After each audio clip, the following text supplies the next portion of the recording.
So, hello guys. Meron akong ampalaya dito. And, ikakat natin siya. Ito yung nabili ko kahapon. So, ikakat lang natin siya ng round.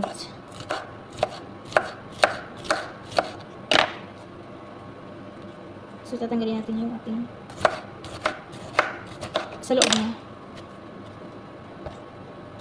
Dot-dotin. Hanggang lumabas lahat. Oh, di ba?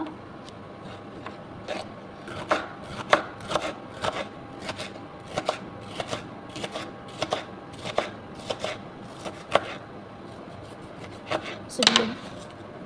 Charis. It's ampalaya. Oh, hinag na siya.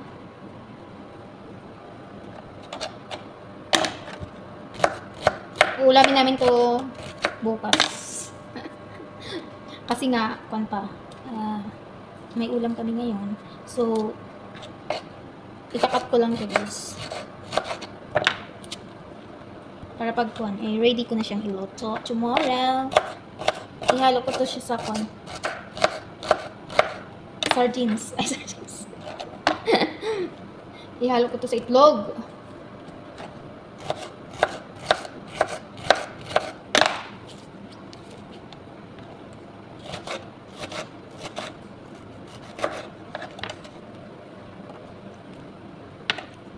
So, makakapal ata yung konti. Yung pagkahila. Ayan. Ito siya. So, yun lang. Mag-gigisa. Dahil naubos yung ulam namin, guys. Napadami ata yung kain nila. At hindi niya kami naisip. So, ito.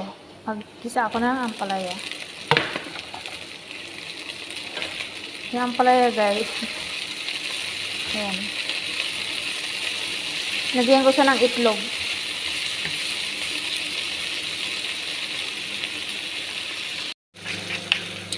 Ihalo ko na yung itlog.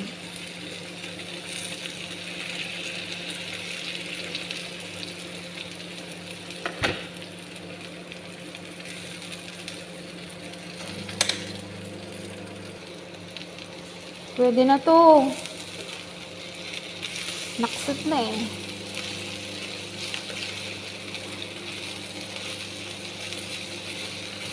Okay na yan.